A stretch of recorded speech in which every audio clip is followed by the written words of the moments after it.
announcement is that we would like to have a group picture taken after the lecture and before the coffee break. So that would be at 3 o'clock.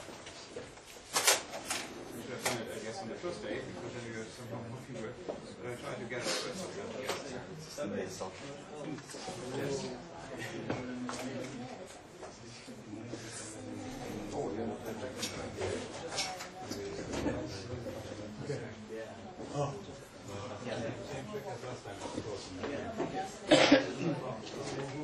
Last time.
Good.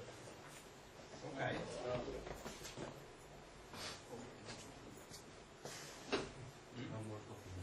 No more coffee. But they temporarily maybe this. We can always make our own coffee. You can see the tricks. Good.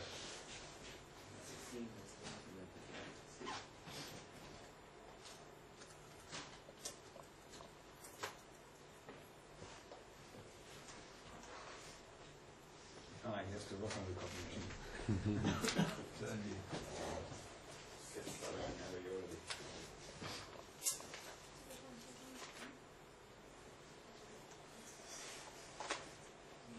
Okay, so I've reached this point. So here it should be inner and outer loops. Other question on what I said this morning?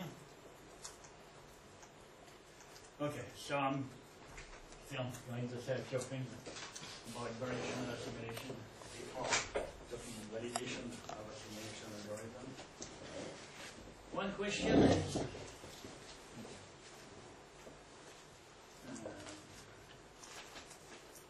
methods which are at the basis of variational assimilation for Kalman filtering in simplest form 2 are basically linear. And I spoke of a tangent linear hypothesis and said it was valid for large-scale meteorology over time ranges of 24 hours or a little more. But what if that hypothesis is invalid? In particular, if one looks when the atmosphere is a chaotic system, and then to draw a kind of schematic representation of what is it? Let us suppose we have a system and we say phase space, and at a time you make an observation. And the observation is affected with some certainty. So this will tell you that the real state of the floor is somewhere within a ball or something like that, centered at the observation, something like that. And of course, if the observation, if you see the 3-parameter system and the observation bears only on 1 and 2 parameters, it will be that this ball will become a cylinder in the third direction or something like that. And it locates the one observation, locates the real state in the atmosphere within some volume within the state space of the system. Now, what happens in a chaotic system? In a chaotic system, the uncertainty evolved in time, and so after some time, this will become something like that. And then, if the new observation, which is located here, This will tell you that the real state of the flow is somewhere here. And little by little, you may hope that you may concentrate more accurately the state of the system, and this is what, in a sense, Kalman filter is going to be, in that case, as well as the variational assimilation. But in the kind of one particular feature, one feature of chaotic system is the uncertainty after having elongated for the features. So after some time, the initial uncertainty becomes something like that. And then, if you have any observation like that, you go to here or here. And again, so what after a very long time, I hope you follow what I'm saying. If there is a large gap between successive observations, the initial uncertainty will have gone in phase space, will have become in phase space something which is filamented like that. That's actually a characteristic of chaos. Chaotic mission, can be described as extension and folding. Just like you do baker does, and he has his dough for making cake.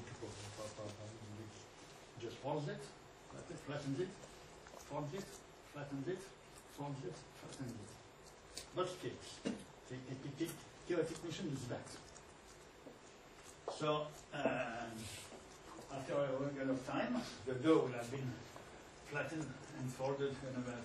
So the initial uncertainty will be here, and then the observation will be here. So it's a very complicated situation. Position of the unknown will be concentrated over a folded structure like that. Okay. What's the point of all this consideration? It means that if you have an objective function, which means you have a metric between the model and the observation, and you extend the simulation period over a long enough time, you will have distinct minima. Each one corresponding to one fold. And this can be seen. We've seen that doing experiments with a three-dimensional Lorentz system. We've seen that. We've seen maxima which correspond to forms. Yes. But this is exactly the situation you want to avoid in practice. Yes. By taking shorter simulation cycles. Yes. So we took a simulation. Okay. So that's sort of the one way to avoid that is to take a simulation. But after all, could there be a possibility to still do to treat that? Yes, okay, to treat that. And what we did, actually, the idea was from my colleague Robert Botard, whose name I did not mention here, but I hope he's on the way. Yes, Robert Botard. Yes, he's here. Just take a simulation to perform it. Where we did that, after a number of time, when non-linearity becomes significant, the objective function has several distinct minima. As long as there is one minima, even if the objective function is not exactly quadratic, as long as it has one minimum, one finds it. There are several minima, but then there is a problem. And the idea was just to progressively extend the length of the assimilation period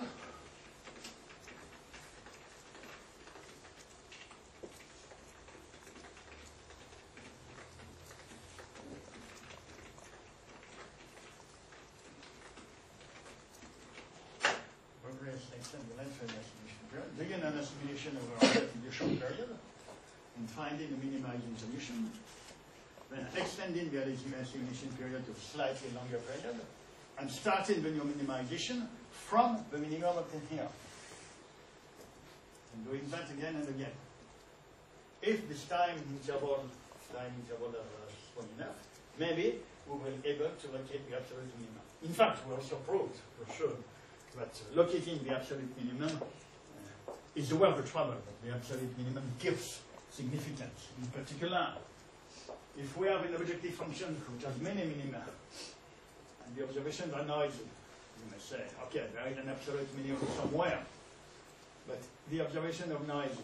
You perturb each observation according to each own noise, then you will get another minimum. So there is simply no point in looking for an absolute minimum. No, if there is a large number of observations with uncorrelated errors, the absolute minimum is considered. So it's worth. And so what we did was to extend progressively the assimilation period. And each new assimilation is started from the results of the previous one, which can be either used as the background term or simply as the starting point of a minimization. When one does a minimization of a function in some space, in some control space, each minimum is located at the bottom of what was called a basin of attraction, just like water flowing along the slopes of mountains with minima, with minima in amplitude. So water flows down the slopes, and just like a minimization in the island, goes down the slope until it reaches the minimum. But each minimum has its own attractive basin. So the important thing is to find the attractive basin of the absolute minimum. And we tried that, which we call quasi-static variational assimilation. And basically we found that it worked. And this showed, I'm sorry again,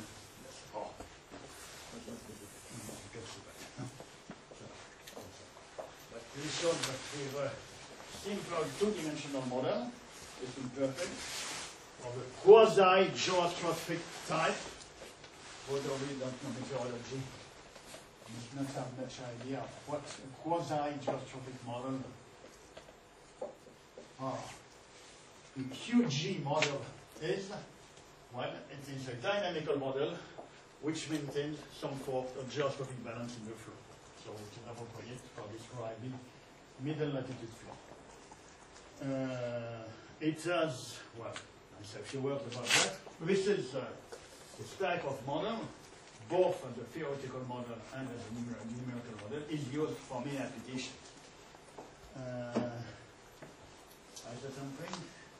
The condition of geostrophic balance is roughly equivalent to saying that the two-dimensional horizontal flow in the atmosphere or the ocean is non-divergent. Actually, if the correlation coefficient F is constant, which consider a latitude in a band small enough so that consider you can ignore the variation of sign of latitude, then the condition for geostrophy is exactly equivalent to saying that implies that the horizontal wind field is non-divergent. That is, the flow is incompressible. An incompressible flow cannot have thermodynamics.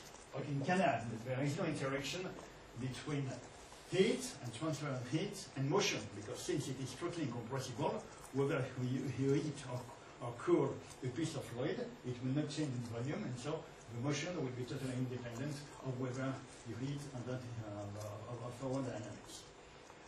So a quasi-geostrophic model have a difficulty that it's not easy to introduce into them a thermodynamics, that is the effects which are primarily which are the cause of the motion in the first place. Anyway, with that model, we found that we could assimilate from the observations over a period of 10 days, which is much longer than we can do with modern model now. And one advantage of that approach would be that, well, one disadvantage of variational assimilation in comparison with sequential assimilation is that if one does variational assimilation over a 12-hour period, one must wait until 12 hours of new observations have been accumulated before starting the process, because we want to assimilate all observations at once over a 12-hour interval. So there are 12 hours of time which are in practice lost just waiting for the data to come.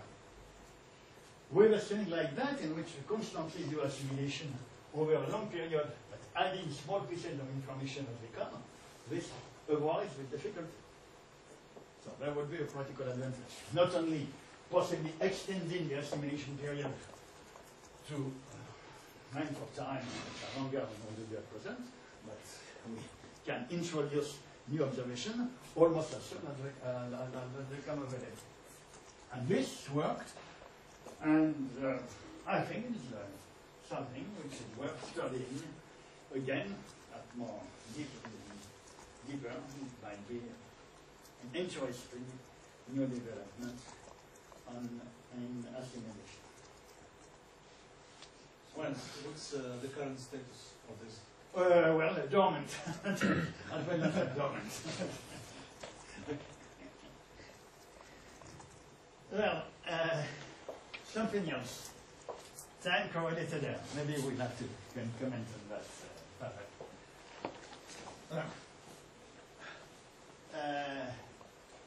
Sequential assimilation in its simplest form uses one piece of data, corrects the state, the background predicted by that piece of data of observation, and then discards it. And then wait until the next observation and so on. But it's very convenient. You just update the system with the new data and then you ignore the data.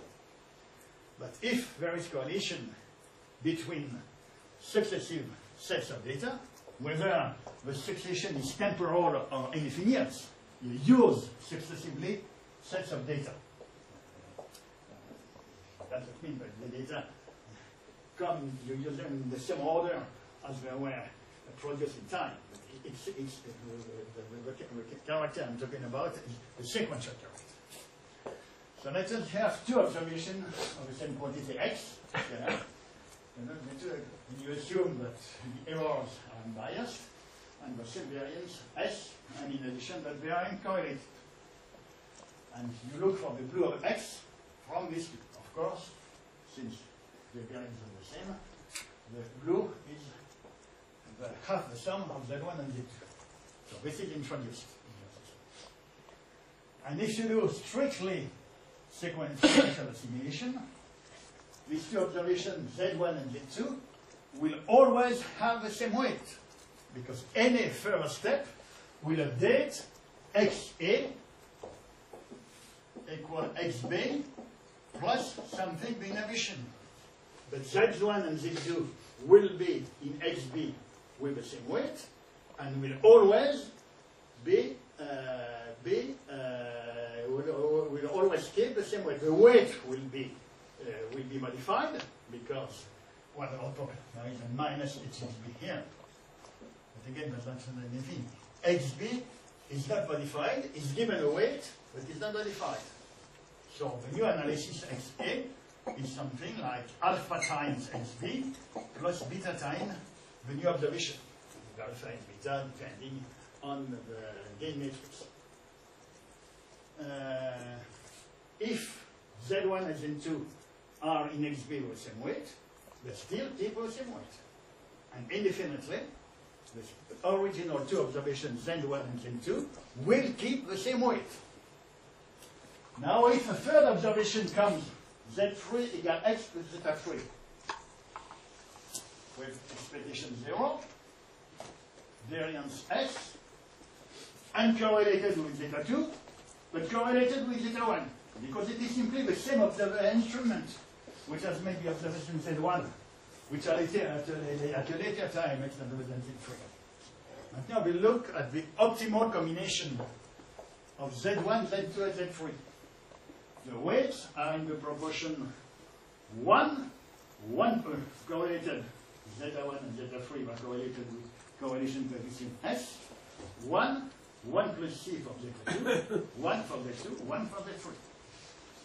So it's not so Z1 and Z2 do not receive the same weight in the final optimal interpolation, in the optimal estimation. Why Z2 and Z3 have different weight? Why? Why Z2 and Z3 have different weight? Because they are not, because Z2 being uncorrelated with Z1 and Z3, it is logical. Z2 is correlated with Z3, yes? Z1, right. Why Z1 and Z3? Because they are exactly symmetric. The problem is exactly symmetric with respect to Z1 and Z3. These are two observations with the same accuracy. Ah, right. So with the same accuracy. Yep. So, sorry. Yeah, you're right. Yeah. But Z2, if C is positive, Z2 has a larger weight. Because being independent of Z1 and Z3, it brings in information that Z1 and Z3 independently. Maybe less than Z1 and Z3 together, but more that either Z1 or Z3 independently, because Z1 and Z3 are positively correlated.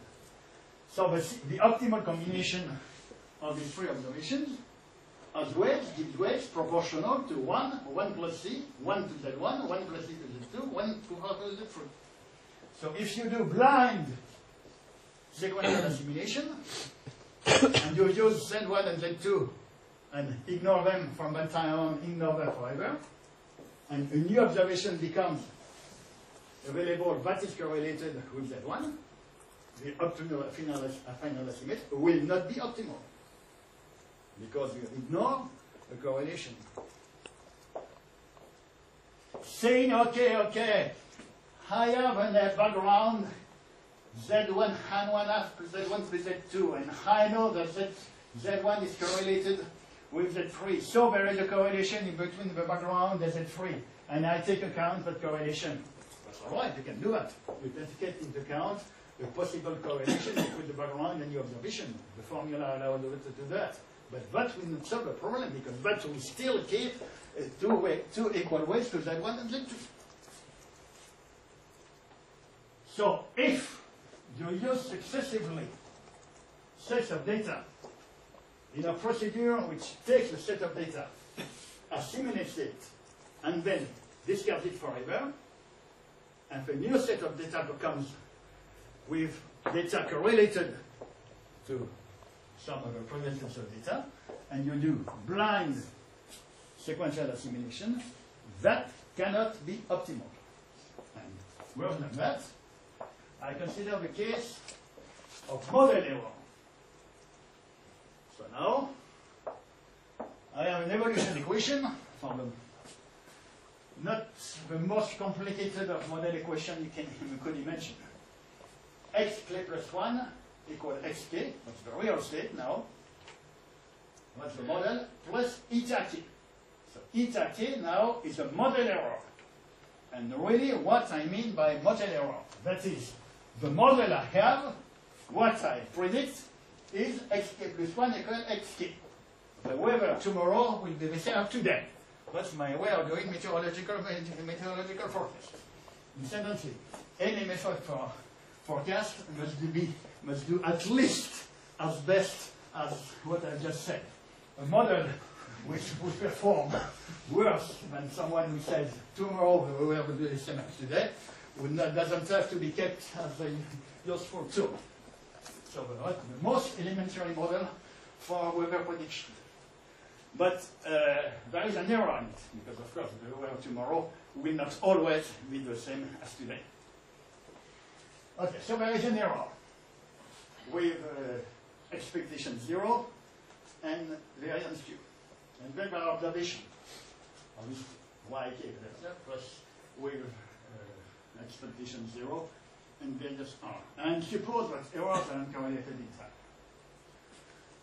So you do sequential assimilation, and you assimilate a y0 and then a y1, and you look at the analysis at time 1, and you see that the weights given to y0 and y1 are in the ratio r over r plus q. Of course, the smaller weight is given to y0 than to y1, because y0 being old, the forecast emanating from y0 has degraded because of the error in the model. So the forecast, even though it was produced from an observation with the same accuracy as y1, the quality of the forecast is degraded because of the presence of Q of the model error. If model error is equal to 0, if there is no model error, of course, that's now the two y0 and y1 are equally accurate. But now, so once you do that, and you do sequential assimilation, then that ratio, again same argument, will be conserved independently. The weights individually will progressively decrease, but the ratio will always be the same. Now, I assume that the model error, so eta 0 is the model error between time 0 and time 1, and eta 1 is the model error between time 1 and time 2. And I assume that this is not zero, but the model error is correlated in time, which is reasonable. I can think that for a few hours, the model error over a few hours of prediction is not statistically independent of the model error over the few hours which follow, because the situation, meteorological situation is similar.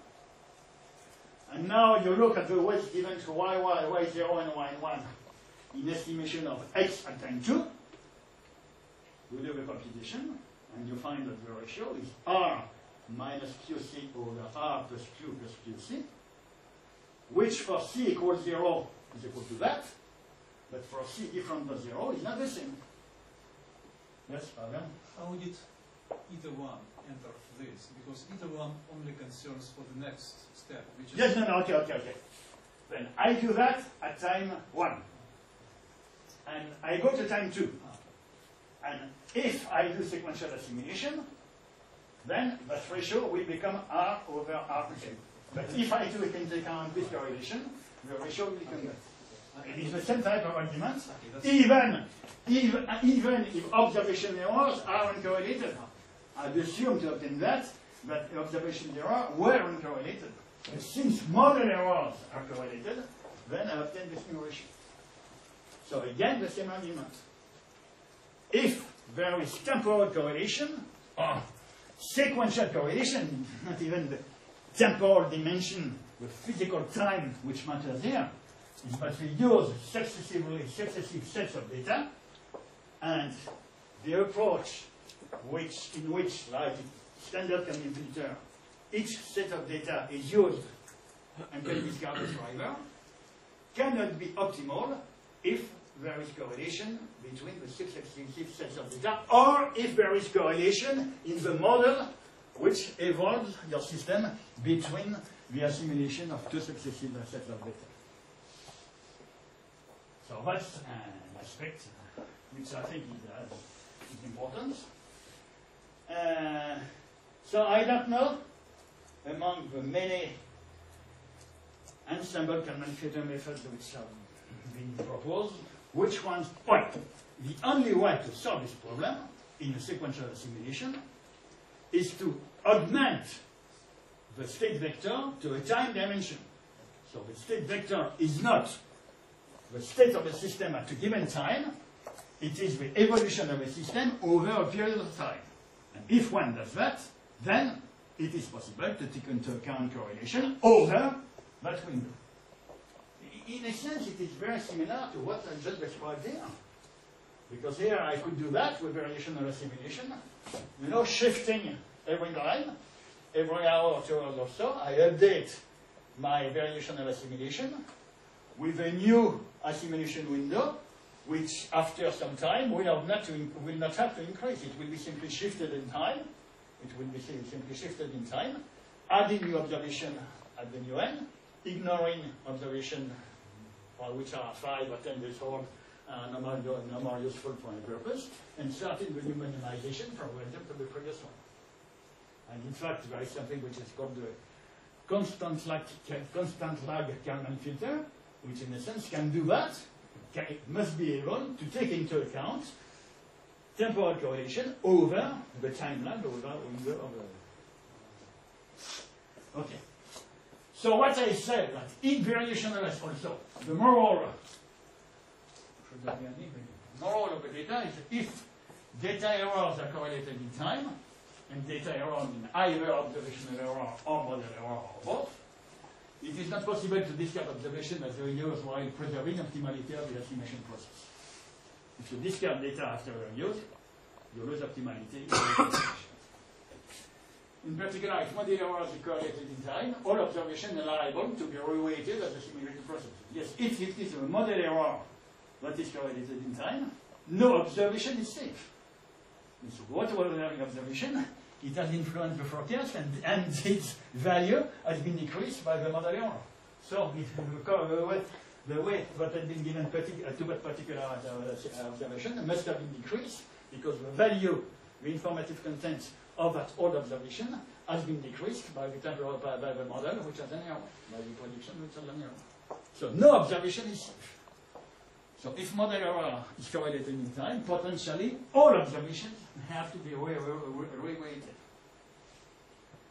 So, in the case of variational assimilation, it is relatively easy to do that, simply because variational assimilation is from the start based on what I said a few minutes ago, that is augmenting the state vector to a temporal dimension. It is in variational assimilation from the start. What is to be done? Well, instead of assuming, I consider all observations in case of correlation of observation error. If I assume that observation error are uncorrelated in time, but may be correlated, maybe virtually correlated at a given time. If I take the covariance matrix of all observation error over the assimilation period, if I assume that successive observations have a correlated error, let's assume that this global matrix is a block diagonal matrix, each block corresponding to an observation time. With observation in time 1, observation in time 2, observation in time 3. And they are not correlated in two. So that's it. Block diagonal. If these two are correlated, then there is a non-zero block here. But that is manageable, at least in principle, by variational assimilation. You define a global covariance matrix, which consists of blocks R, K, K prime, or K, K prime are time index, and K, R, K, K prime is the correlation of the errors between observation and time K and observation and time K prime.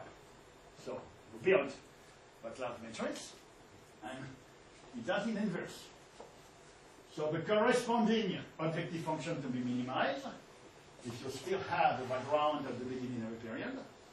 Now, the term which measures the misfit between the model of the observations, instead of being a simple sum in time, is a double sum in time. So you have off-diagonal terms as in say, so in the inverse there are off-diagonal terms, and you have it's a complete block matrix, in which you have the error in which in exposition the misfit at time k and the misfit at time k prime are multiplied by matrix R minus 1 K K prime, where R minus 1 K K prime is the K K prime subblock of the global inverse matrix R minus 1. You take the inverse of that whole thing, and you take the K K prime subblock of it. Like this. So, and a similar approach can be used for model error if there is model error. This has been done, at least for observation. And actually it has been done by Aki Erdinen from the Finnish Meteorological Service, who should already be here today. Actually, they will be coming. He has a back leg injury. Oh, will he be able to come? And now he has. Oh, he could have told us more about it. Because he did that at the thing of the life. It was for maybe a relatively minor component of the whole variational system of the CMW. He did that. The paper was published in 1999, 12 years ago. That was is where surface pressure observations in many stations are taken not only at synoptic hours, I told about, that is 0, 12 UTC, and also 6 and 18 UTC, but actually are taken every hour.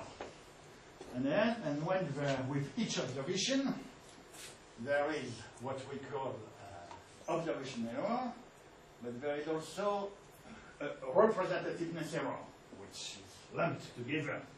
But it with something else, it is not the error in the physical observation as such, it's not the instrumental error, it's the error which is that a point measurement over is not an exact estimate of what is to be in principle introduced at a grid point of the model.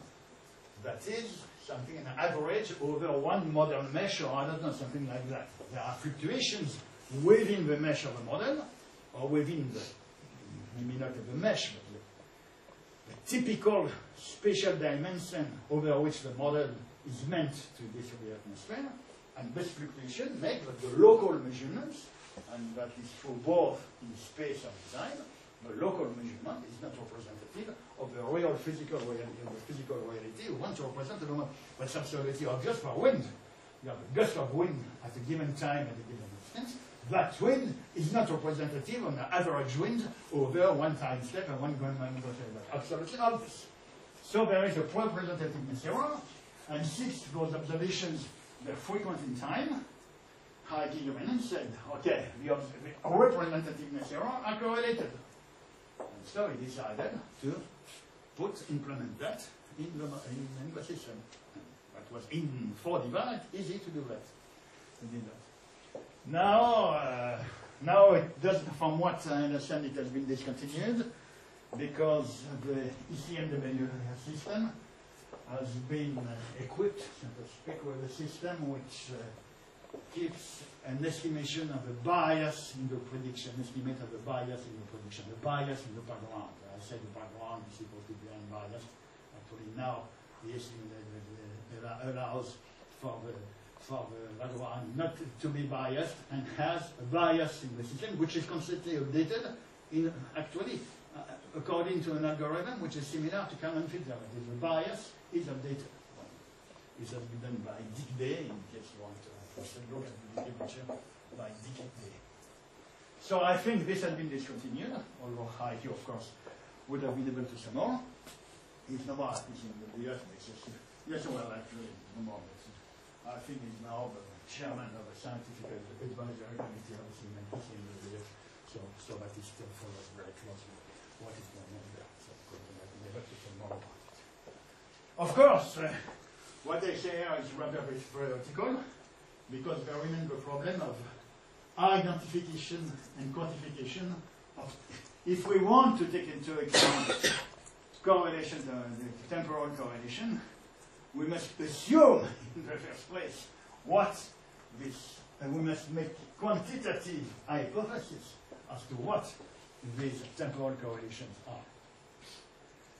Coming back to ensemble Kalman filter of seminar, I asked some time ago a colleague of mine in France, Emmanuel Combe, who works in Grenoble, mostly on oceanographic problem, and he has been looking at ensemble Kalman filter. And I asked precisely about the question, and he told me that among the many variants of ensemble Kalman filter, ensemble Kalman smoother, and so on, well, that have been developed, some are able to take into account crystalline correlation, and others are not. Depends on how the whole thing is defined. I mean, time correlation. What do we say? Time correlation. And in any case, it requires extending in one another, extending the definition of a state vector to the time dimension. That's the only solution. Okay, so question on the aspect? This bears on the extended, like the theory dynamical systems. What is that? This looks like the extension of the state space in dynamical system. If you want to find it. State space in state space in dynamical system theory. In dynamic, yes, of course, yes, absolutely. Yes, that's the idea, of course, extending the definition of a state vector to the time dimension. I mean, this is hence what yes. So particularly for finding a structural dimension in this kind of thing. So even if we extend our state vector into time dimension, yes, so it becomes huge. We don't have to do it physically, right? We can do it in our head as a construct. Oh, it has to be somewhere in the computer. Of course. No. But at some point, we calculate our ensemble transform matrices. Yes. And those matrices only depend on some rows of this huge sort of ensemble. Yes.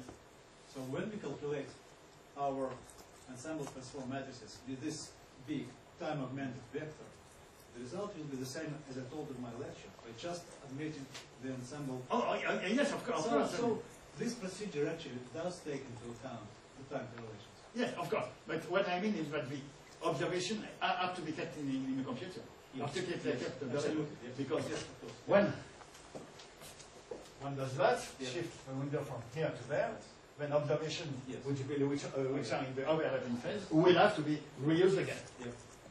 That's what I mean. So, an individual piece of observation will have to be discarded only after it has gone beyond the current Yes. assimilation. Yeah. You can't discard it. At the time, if you accept to ignore the additional, because there may be correlation even. The same instrument may come 2 weeks later, I don't know what, and be correlated again with something before, I don't know. Or there may be correlation in the model error because in such and such physical situation, so if the same kind of situation arises again, then the new model error may be correlated with what it was 2 weeks before, while it was not correlated with what it was 1 week before. But the thing that the extension to the time dimension must be such that observations which have already been used but are still within the time window of the whole process can be, one must provide for the possibility of reusing again with observations. But how long a time window would you actually, in practice, want to use? A whole year, or just a few hours, or what? To start with, I will evaluate a few hours. In the case of what I indeed, I think it was 6 hours. Actually, I think that at the time, the assimilation window of ECM&WF, of the variational assimilation of ECM&WF, was 6 hours. I think that then been shifted to 12 hours. So if it was 6 hours, well, quite naturally, in the case of variational assimilation, the time to be taken is the one of the time window of the variational assimilation anyway, because it is built there. It is built there by, from the start. So, quite naturally, in the case of variational assimilation, it is correlation over the duration of the assimilation window that have to be taken into account. Physically, I would not surprise, but there is non-negligible correlations over a period longer than 12 hours. In meteorology. In meteorology, I mean in real meteorology, either in observational error or in model error, I would not surprise, but there is correlation with a period longer than 12 hours. After the same satellite makes measurements permanently, and there may be correlation with a period longer than 12 hours. And the meteorological situation varies, but not totally changed, far from that over 12 hours. So that model error very well can be correlated with a long term. But of course, it is necessary to quantify the error in the correlation. That's not immediately very easy. Olivier, can you please go back to the previous slide, please?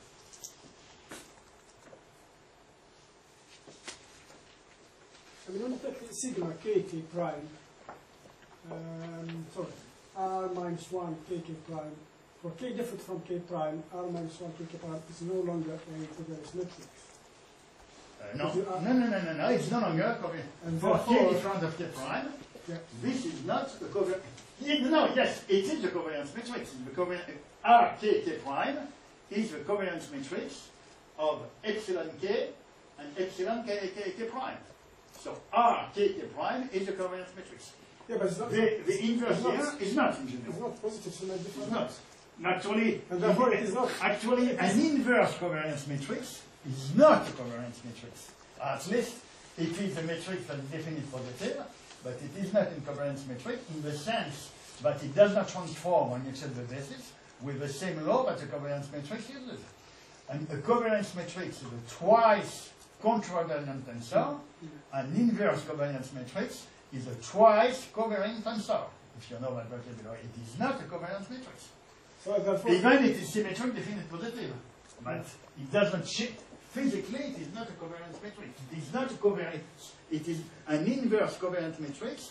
Does not consist of the covariance, the scalar covariances of quantities that you can define. does this affect the invariance principle of Mahalanobis? No, no. That summation is a Mahalanobis norm. The individual terms in the expression are not, but the global correlation is just like if you have a definite symmetric definite expression like x squared plus yxy plus y2. No, it's not positive definite, but it's something like y(x). That's positive definite. This term là is not, this term is not positive definite. The whole thing is positive definite. In fact,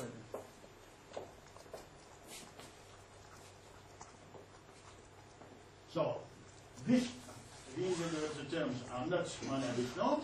The summation, the double summation is. And how do we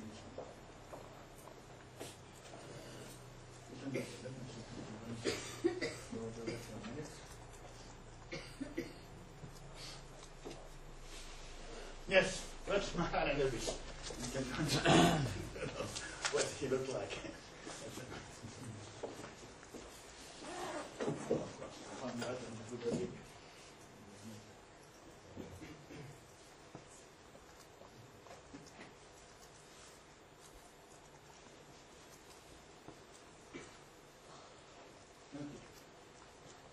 So I'm going to say a few things.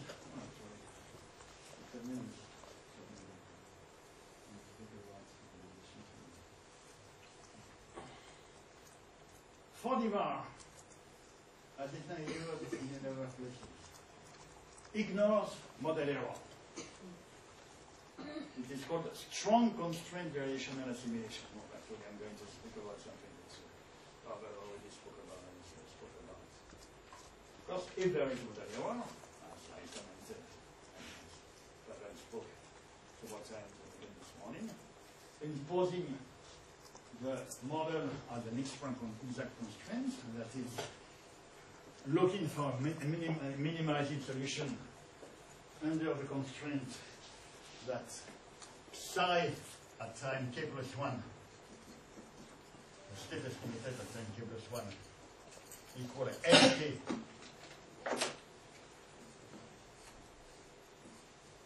at time k, where nk is the model, is not optimal if there is model error. That's very clear. Incidentally, in the model operator, it is legitimate to put an index k here. Not that it matters very much in terms of conceptual terms. One can say that it is the same physical laws that govern the evolution of a system at any time, but at a given time, the sun does not send energy on the same area of the Earth at the time. So it's not exactly the same law, depending on how solar lighting is distributed. Anyway, that's very secondary, but if model error is present, what do we do? So this is, ignoring model error is strong constraint. It's called strong constraint variational assimilation. It's no more absolutely true because precisely now TCMW at least allows for some model error according in agreement with what I'm going to say.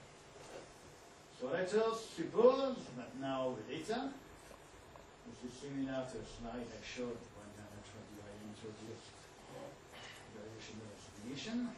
So again, assume the data consists of a background at the beginning time and the initial time of the assimilation period, of observations distributed over from time 0 to time k, and of a model, which I suppose here, for the sake of the argument, to be linear, with xk plus 1 real state equal mkxk model plus what was the same a few minutes ago, and error, model error.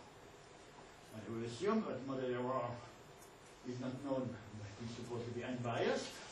It has covariance matrix QK, and we suppose here, but I've already treated the case, that the errors are assumed to be unbiased and uncorrelated in time. But again, that I said a few minutes ago that it would be possible to introduce correlation in time if one wants. Even correlation, if that exists, between model and observation error, or correlation between background error and anything else. It's possible to introduce cross correlations between all these quantities at the expense of increasing the covariance matrix to something still bigger. In principle, it's perfectly possible. And what is to be done now, and Pavel already showed that, we have an objective function which now is no more a function of the initial state only.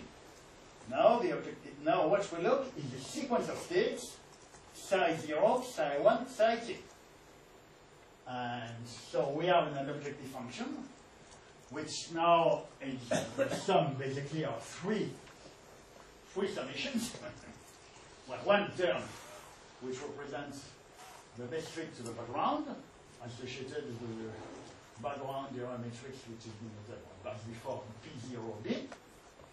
One term which measures the misfit to the observations distributed in time, which here are written as a single sum, but which could be a double sum if temporal correlation between observation and error are taken into account. And one term, which is still of the same form as before, and Pavel showed that.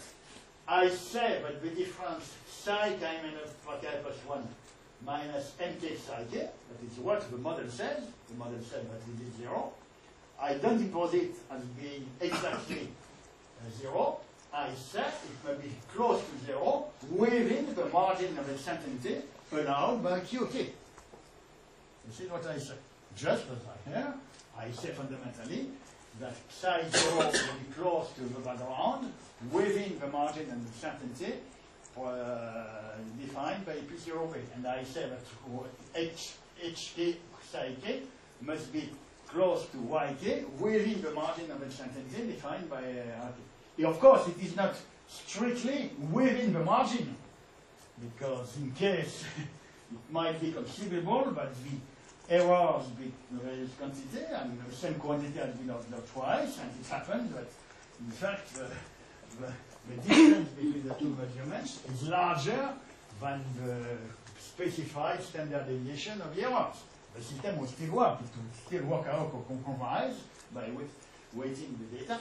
So when I say within the margin of uncertainty, it's not a strict limit. It's a way of saying the accuracy on yk is given by rk, so this is to be taken into account in the effect that if I increase rk, then the fit to yk will be closer. That's exactly what it says. And same thing, so for this term. So now, the model term is the model error appears as an additional term, actually, as an additional sum of terms over time. And if model error is itself correlated in time, it will be a double sum over time, as I said, but that appears as an additional term. And this is called a weak constraint assimilation. It's very clear what it is. Weak constraint assimilation. What's the benefit of taking half times each of those? The only benefit is that when you do the algebra, half you have here eliminates automatically. If you don't put that, you carry a 2 in your equation, then you can. That's not the only benefit. Isn't weakly constrained Fourier also used if you have parameters? So yes, but good. Function Among the control variable, you could put parameters in the model among the quantities you want to estimate. This is not done much, but this could be done, absolutely. Because model parameters were most often quantities which will not depend on the situation. And I can an experiment which was done by my student Philippe Courtier, who did much to develop this method. He had a model, actually it was not a quasi-Joseph model. And he looked for a particular meteorological situation, and the model was some physical realism, and there were mountains. The Himalayas, the Andes, maybe not the Alps, it was very low resolution, but a number of mountain ranges were in the model, represented the model, geopotential by specifying geopotential for the lower layer of the model, which was not the same geopotential for the ocean. And he did an experiment in which he looked for the orography, the shape of the orography, such that the model would best fit the observation to the given period of time, 12 hours. And find a 3,000 meter deep hole in the middle of the Atlantic. That was for one particular situation, It was the seminar hall in the Middle Atlantic, what is the best fit observations. So, fitting of parameters, it's an exercise which can be useful, but one must be prudent and look carefully at the results whether before saying we have some problem. But in principle, it is perfectly possible. Okay, so it is weak constraint assimilation. And there is something which is the dual algorithm for variational assimilation, which is of course also called PISAS. Nobody in your English ones don't know what the word PISAS means. PISAS, from what I'm told, means to have PISAS, at least in American slang, means to be full of energy. Actually, that comes from that algorithm was called physical space analysis system, and abbreviated acronym there, and it was a physical space for reasons we have to do for purely historical reasons. Well, I have no time to describe it, but I think it is appropriate. It would be rather appropriate for which constraint variation assimilation. Okay, but unless I don't have time to do that now, and tomorrow I will do something else. Well, conclusion of variational assimilation and assimilation. So I will Okay, thank you. Questions? When you add the additional term in the objective function, yes. how does that affect finding the unique? How does it affect? How does that affect the problem of finding the minimum of the objective? Well, the minimum. If you use, for instance,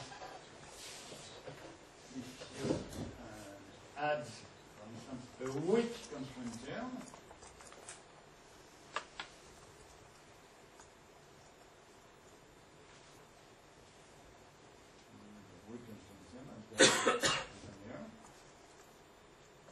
well, the minimizing solution or minimizing sequence of solution will not fit the observations and the background as accurately it would in the case of the strong constraint, because we impose on the minimizing sequence of solution to I'm alright when I say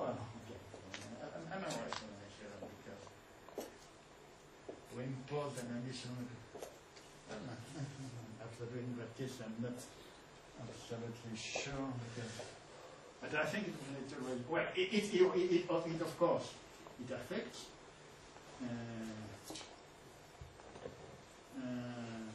well, you're right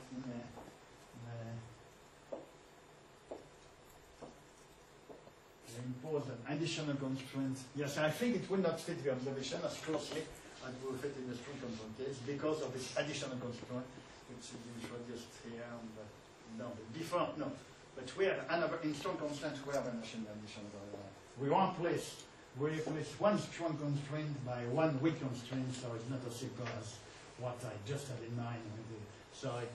What is absolutely sure is that if you add observations, for instance, your observations, then the fit to be observed, you do variational assimilation with set observations.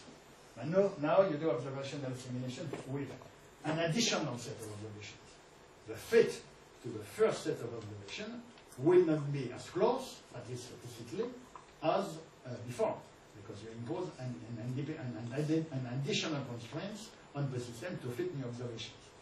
In fact, in that case, you change a strong constraint to a weak constraint.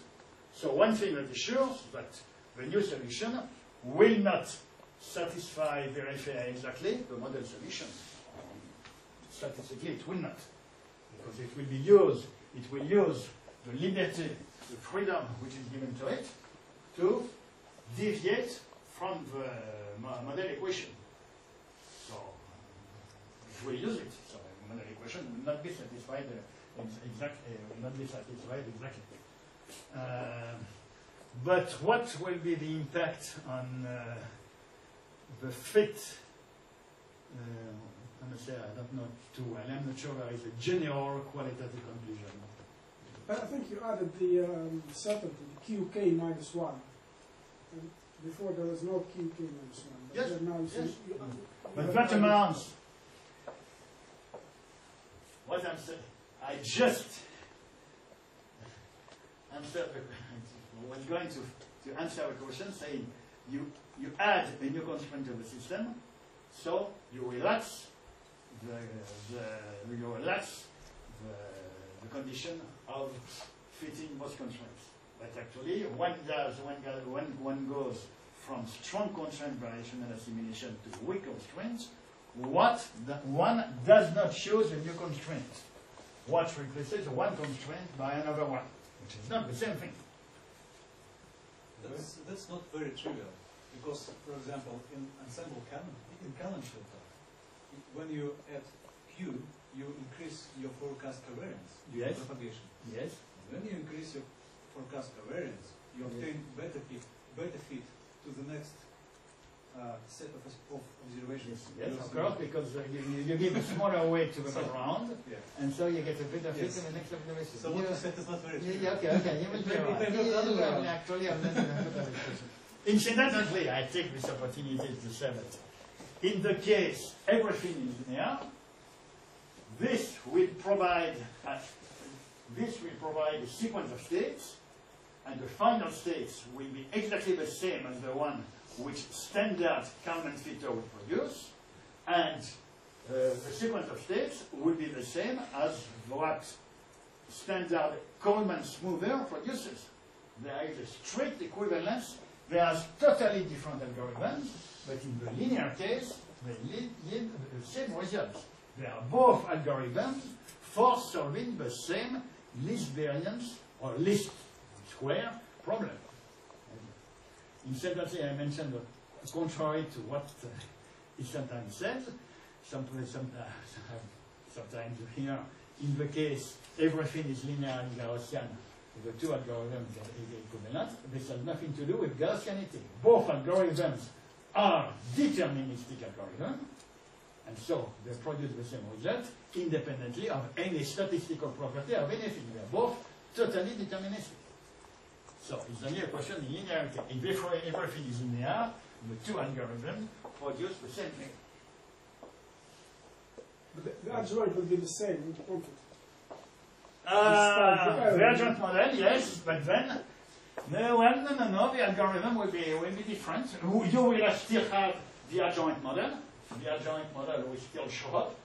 The adjoint product will show up. Actually, in a sense, in this approach, the observations and the models are put on exactly the same footing, and the model operator and the observation operator play a very similar role in the two.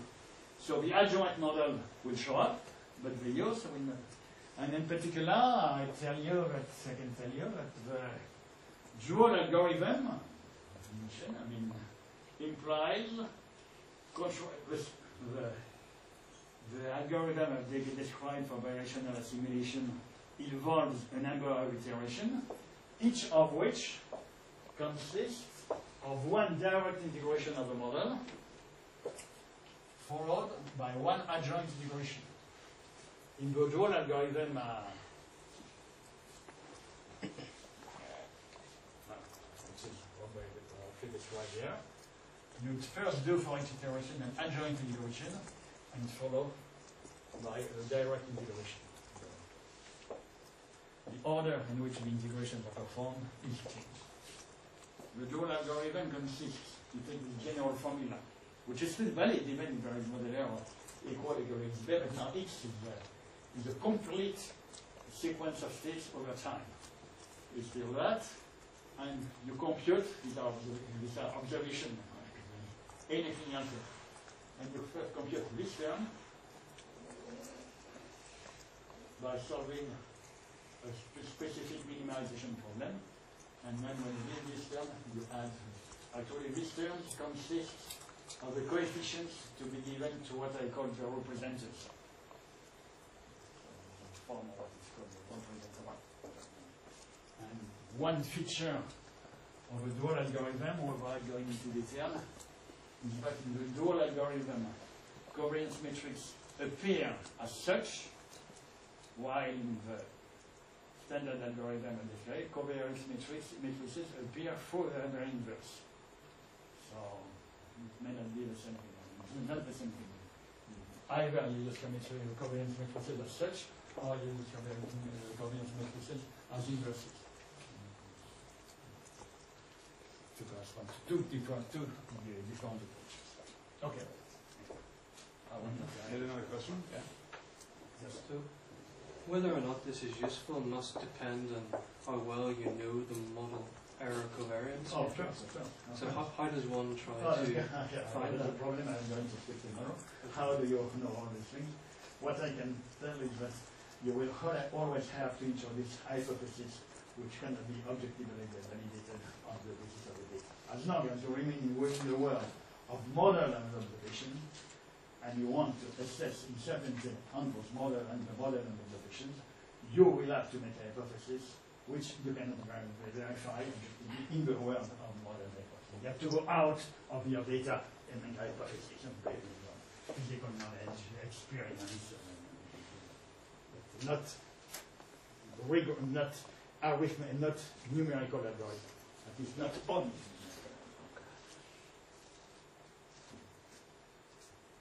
Good. Thanks again. We have now two things. One is the school picture. We will take the picture outside, I suggest, and we do this in 5 minutes from now. So that's almost now, but not immediately now. So CK will set up the camera outside, and that takes a few minutes. So get your coffee and our piece, and then we see outside in front of the door here. The other thing is the group meeting. I suggest that everybody sitting on this side goes over to the house 12, to the other house, and I will lead you over, and everybody who's sitting here will stay in this room afterwards. So both me and Dorian go to That's the way to remember that. That seems reasonable. And if there is a strong imbalance, I will suggest to a few people to move over so that we are not too imbalanced. Okay? Any questions?